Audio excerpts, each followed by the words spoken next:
अच्छा, इस क्वेश्चन में जो है 25 इंडस्ट्रियल स्टूडेंट हैं, एक क्लास है जिसके अंदर जो है 25 इंडस्ट्रियल स्टूडेंट हैं, 10 मैकेनिकल स्टूडेंट हैं और ये 10 इलेक्ट्रिकल हैं और 8 सिविल इंजीनियर हैं। तो ये टोटल आपके पास फिर ये कितने स्टूडेंट्स हो जाएंगे? टोटल 48 स्टूडेंट हैं जो एक स्टैटिस्टिक्स की क्लास में बैठे हुए हैं जिनके अलग अलग डिसिप्लिन हैं। अच्छा, ये इसके बाद इसमें से एक पर्सन सेलेक्ट करना है। अच्छा, ये जो चैप्टर 2B चल रहा है इसमें ज़्यादातर 1 पर्सन ही सेलेक्ट करते हैं। फिर अगर 2% सेलेक्ट करते हैं तो वो डिपेंडेंट प्रोबेबिलिटी में आ जाता है। तो इस चैप्टर में ज़्यादातर 1 पर्सन सेलेक्ट करेंगे या 1 आइटम सेलेक्ट करेंगे। तो कोई भी एक पर्सन आप सेलेक्ट करते हैं तो क्या प्रोबेबिलिटी है कि वो इंडस्ट्रियल स्टूडेंट हो। तो इंडस्ट्रियल स्टूडेंट हो ये फाइंड आउट करना है। तो इंडस्ट्रियल स्टूडेंट टोटल 25 हैं और टोटल 48 स्टूडेंट्स बैठे हुए हैं क्लास में। तो 48 में से 25 स्टूडेंट्स जो है वो इंडस्ट्रियल है, तो इसकी प्रोबेबिलिटी जो बनेगी वो 25/48 बनेगी कि इतने परसेंट चांसेस हैं आपके पास या इतनी प्रोबेबिलिटी आपके पास कि ये इंडस्ट्रियल स्टूडेंट होगा, किसी भी आप एक स्टूडेंट को पिक करेंगे। अच्छा, ये जो क्वेश्चन है, इस तरह के जो क्वेश्चन होते हैं जिसमें नंबर ऑफ़ आइटम्स गिवन होते हैं, इसमें हम लोग जो है इंटरसेक्शन भी खुद से निकाल लेते हैं और यूनियन भी खुद से निकाल लेते हैं। तो इसी तरह बी पार्ट में जो है इसमें ये फिर यूनियन पूछ रहा है, जैसे चॉइस दी हुई है कि आप किसी भी एक पर्सन को पिक करें, एक स्टूडेंट को पिक करें तो क्या प्रोबेबिलिटी है या तो वो सिविल इंजीनियर हो या फिर वो इलेक्ट्रिकल इंजीनियर हो। इन दोनों में से कोई सा भी एक हो सकता है, चॉइस दी हुई है। तो आपको पता है जब आपने सेट थ्योरी पढ़ी है तो यूनियन जो होता है वो उसमें चॉइस होती है। यूनियन में आपके पास दोनों को ऐड कर देते हैं, आप दोनों सेट्स को ऐड कर देते हैं, इसके भी एलिमेंट आप रख लेते हैं, इसके भी एलिमेंट रख लेते हैं, तो दोनों सेट्स आ जाते हैं आपके पास, तो इसमें एडिशन हो जाती है। तो और जो रिप्रेजेंट करता है वो यूनियन को रिप्रेजेंट करता है। और अगर यहाँ पर एंड लिखा हुआ होगा तो इसका मतलब है कि साइमल्टेनियसली दोनों में आकर होना चाहिए, इंटरसेक्शन कहलाता है वो, कि इसमें भी मौजूद होना चाहिए, इसमें भी मौजूद होना चाहिए। लेकिन खैर इसमें तो इंटरसेक्शन का तो सवाल ही नहीं पैदा होता, क्योंकि एक स्टूडेंट है या तो वो उसका डिसिप्लिन सिविल इंजीनियर होगा या तो उसका डिसिप्लिन इलेक्ट्रिकल इंजीनियरिंग होगा। तो एक स्टूडेंट जो है इसमें इंटरसेक्शन एग्जिस्ट नहीं करता। तो फिर यहाँ से आपको म्यूचुअली और नॉट म्यूचुअली एक्सक्लूसिव का भी जो है थोड़ा कॉन्सेप्ट मैं अभी आगे दूंगा आपको। अच्छा, यूनियन है इसमें, तो इसमें हम क्या करते हैं, ऐड कर लेंगे सिविल इंजीनियर के आपके पास कितने स्टूडेंट हैं, 8 स्टूडेंट हैं, और इलेक्ट्रिकल इंजीनियर के आपके पास 10 स्टूडेंट्स हैं, इन दोनों को ऐड कर लेंगे तो आपके पास 18/48 इसकी प्रोबेबिलिटी आएगी। अब कोई सा भी पिक कर लें, या तो वो सिविल इंजीनियर निकला या इलेक्ट्रिकल इंजीनियर निकला है। तो इस तरह के क्वेश्चन जो है ना जिसमें आपको ये नंबर ऑफ़ आइटम्स गिवन होते हैं, इसमें तो हम ये खुद ही यूनियन निकाल लेते हैं कि कितने यूनियन में कितने एलिमेंट्स आ जाएंगे, इंटरसेक्शन में कितने एलिमेंट्स आ जाएंगे, तो ये तो हम खुद ही कैलकुलेट कर लेते हैं।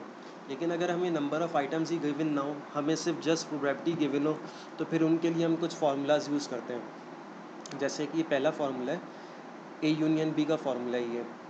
तो इसमें आपके पास अगर इंटरसेक्शन फाइंड आउट करना है तो इंटरसेक्शन को इधर सेंड करें और इसको जो है राइट पे शिफ्ट करें यूनियन को, तो फिर आप इंटरसेक्शन भी इसमें से फाइंड आउट कर सकते हैं। अच्छा, म्यूचुअली नॉट म्यूचुअली एक्सक्लूसिव का देना था कि ये जो इंटरसेक्शन रीजन है ये अगर एग्जिस्ट करता है तो इसका मतलब है कि ये दोनों नॉट म्यूचुअली एक्सक्लूसिव हैं, ये नॉट म्यूचुअली एक्सक्लूसिव हैं, A and B are not mutually exclusive अगर इनका इंटरसेक्शन एग्जिस्ट करता है। तो अगर इंटरसेक्शन एग्जिस्ट करता है तो ये वाला फार्मूला यूज़ करेंगे आप A union B find out करने के लिए। देखिए इसका इंटरसेक्शन एग्जिस्ट करता है, अगर इंटरसेक्शन एग्जिस्ट करता है तो ऑब्वियसली इंटरसेक्शन जो है वो ज़ीरो के बराबर नहीं होगा। ए इंटरसेक्शन बी अगर ज़ीरो के बराबर नहीं है तो ये नॉट म्यूचुअली एक्सक्लूसिव सेट कहलाएगा। ये बिल्कुल सेपरेट सेट नहीं है, ये इन दोनों में कॉमन रीजन आता है। तो इसको जो है फिर हम थोड़ी एग्जांपल से भी कर सकते हैं, समझा सकता हूँ मैं। ये मैंने एक एग्जांपल लिख लिया ये लेफ़्ट पर। तो इसमें देखें, एक डाई को अगर आप टॉस करते हैं तो उसके पॉसिबल आंसर कौन कौन से हैं, 1 2 3 4 5 6, ये 6 पॉसिबल आंसर हैं। जब भी आप एक डाई को टॉस करेंगे तो 6 पॉसिबल आंसर्स होते हैं उसके। तो ये कुछ इवेंट्स मैं बना लेता हूँ अब ये म्यूचुअली एक्सक्लूसिव समझाने के लिए कुछ इवेंट बना लेता हूँ। तो पहला इवेंट जो है वो इवन नंबर का होगा। 1 से 6 तक जो इवन नंबर जो आते हैं वो ये आ जाते हैं 2 4 6। इसी तरह ऑड नंबर का होगा 1 3 5, ये ऑड नंबर आ गया आपके पास। इसी तरह एक और सेट बना लेता हूँ 3 और 6, ये सेट जो है डिविजिबल बाय 3 का है। तो 1 से 3 तक, 1 से 6 तक जो एलिमेंट है ना उसमें सिर्फ 3 और 6 ऐसा एलिमेंट है जो डिविजिबल बाय 3 होता है। तो ये 3 सेट मैंने बना लिए। अच्छा, जब भी आप डाई को टॉस करेंगे तो उसमें या तो इवन नंबर आएगा या तो ऑड नंबर आएगा। ऐसा नहीं है कि साइमल्टेनियसली दो नंबर्स जो अपेयर हो जाए, ऐसा कभी भी पॉसिबल नहीं है। तो ए और बी जो ये दोनों सेट है ना, ये आपस में म्यूचुअली एक्सक्लूसिव हैं। ये इस तरह का इनकी वेन डायग्राम बनती है। ए बिल्कुल अलग सेट है, बी बिल्कुल अलग सेट है, और ये पूरा सैम्पल स्पेस जो है इसमें 1 से 6 तक आ जाएंगे पूरे सैम्पल स्पेस में। और ये ए सेट के अंदर आपके पास 2 4 6 आएगा, बी सेट के अंदर आपके पास 1 3 5 आएगा। तो इस तरह ये म्यूचुअली एक्सक्लूसिव होते हैं कि ये साइमल्टेनियसली अकरेंस नहीं होती इनकी। एट अ टाइम ये दोनों अपेयर नहीं हो सकते सेम टाइम पर। तो ये ए और बी जो है ये म्यूचुअली एक्सक्लूसिव है। अच्छा, अब ये जो सी पार्ट है इसमें ये डिविजिबल बाय 3 है। फॉर एग्जांपल अगर आपके पास 6 नंबर अपेयर हो जाता है, आपने डाई को टॉस किया और 6 नंबर अपेयर हो गया, तो वो 6 नंबर इवन भी कहलाता है और वो 6 नंबर डिविजिबल बाय 3 भी कहलाता है।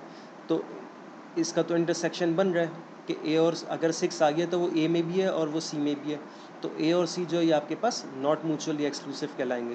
ये म्यूचुअली एक्सक्लूसिव नहीं है। ये इन दोनों का कॉमन रीजन बनता है। ये देखें, कॉमन रीजन ये बनेगा, ए के पास 2 4 होगा और बी के पास 3 होगा, और ये इंटरसेक्शन में 6 आ जाएगा दोनों के पास। तो इस तरह ये नॉट म्यूचुअली एक्सक्लूसिव सेट है। इसी तरह बी और सी का भी देखें कि अगर 3 अपेयर हो जाता है तो ये इंटरसेक्शन रीजन कहलाएगा। 3 इसमें भी है, 3 इसमें भी है, तो बी और सी का भी इंटरसेक्शन रीजन एग्जिस्ट करता है, तो ये भी नॉट म्यूचुअली एक्सक्लूसिव कहलाएंगे। तो इसको इस तरह से भी डिफाइन कर सकते हैं। इंटरसेक्शन अगर ज़ीरो है, ज़ीरो का मतलब है इंटरसेक्शन में कोई नंबर ही नहीं है, तो वो म्यूचुअली एक्सक्लूसिव सेट कहलाएगा। यानी दोनों अलग अलग सेट हैं, साइमल्टेनियसली जो है दोनों अपेयर नहीं हो सकते एट अ टाइम। इसी तरह अगर intersection not equals to zero है तो वो नॉट म्यूचुअली एक्सक्लूसिव कहलाएगा। तो ये वर्डिंग्स जो होती हैं वो यूज़ होती हैं स्टैटिस्टिक्स में, प्रोबेबिलिटी में। तो अब अगर किसी का इंटरसेक्शन एग्जिस्ट ही नहीं करता तो आप उसको इस फॉर्मूले में -0 कराएं या माइनस लिखें ही नहीं, उसका इंटरसेक्शन लिखें ही नहीं, तो कोई फ़र्क नहीं पड़ता। तो ए इंटरसेक्शन बी जो है वो ए यूनियन बी जो probability of A plus probability of B हो जाएगा। और इंटरसेक्शन वाला इसमें देखें इन लोगों ने हटा दिया, क्योंकि अगर वो रख भी दें तो वो ज़ीरो है। इंटरसेक्शन तो रीजन एग्जिस्ट नहीं करता, किसमें? म्यूचुअली एक्सक्लूसिव में इंटरसेक्शन रीजन एग्जिस्ट नहीं करता। तो ये आप ध्यान से याद रखिएगा इस बात को कि म्यूचुअली एक्सक्लूसिव क्या होता है और नॉट म्यूचुअली एक्सक्लूसिव क्या होता है। अच्छा, इसी तरह एक ही एक्सरसाइज कर लेते हैं। अब इसमें जो है ना, हमें नंबर ऑफ़ आइटम्स गिवन नहीं है, तो इसमें हमें फार्मूला यूज़ करना पड़ेगा। हम सेट थ्योरी से नहीं इसको सॉल्व कर सकते। सेट के जो है एल बना के सेट सॉल्व नहीं कर सकते। तो इसमें कोई पर्सन है जॉन, वो ग्रेजुएशन के बाद वो ये सोचता है कि उसको कंपनी ए से ऑफ़र आ जाएगी। 80% चांस है कि कंपनी ए से जॉब ऑफ़र आ जाए, या फिर 60% चांस है कि कंपनी बी से जॉब ऑफ़र आ जाए। तो ये कंपनी ए और कंपनी बी हो गई। अच्छा, इसके बाद नेक्स्ट वो कंटिन्यू कर रहे हैं कि 50% चांस ऐसा है कि दोनों कंपनी से जॉब आ जाए उसको साइमल्टेनियसली, दोनों ए से भी जॉब ऑफ़र आ जाए, बी से भी जॉब ऑफ़र आ जाए, साइमल्टेनियसली दोनों से जॉब ऑफ़र आ जाए। तो ये इंटरसेक्शन कहलाता है। ये इसमें चॉइस नहीं दी हुई इसने, इंटरसेक्शन कहा हुआ है, साइमल्टेनियसली दोनों जो है कंपनी से इसको ऑफ़र आ जाए। अच्छा, उसके बाद ये पूछ के आया है what is the probability that he will get at least one offer from these two companies. किसी में से भी, किसी एक में से भी ऑफ़र आ जाए उसको, यानी इसमें चॉइस है, ए से भी ऑफ़र आ जाए या बी से भी ऑफ़र आ जाए, और फिर इंटरसेक्शन भी एग्जिस्ट करता है, तो ए और बी में से भी साइमल्टेनियसली भी ऑफ़र आ सकती है। तो हमें इसमें फाइंड आउट क्या करना है? A union B find out करना है। तो ये फॉर्मूले से फाइंड आउट करेंगे। हमें ए यूनियन बी हमें डायरेक्ट तो पता नहीं है कि कितने जो है वो इसमें नंबर ऑफ़ एलिमेंट्स होंगे और टोटल नंबर ऑफ़ एलिमेंट्स कितने हैं।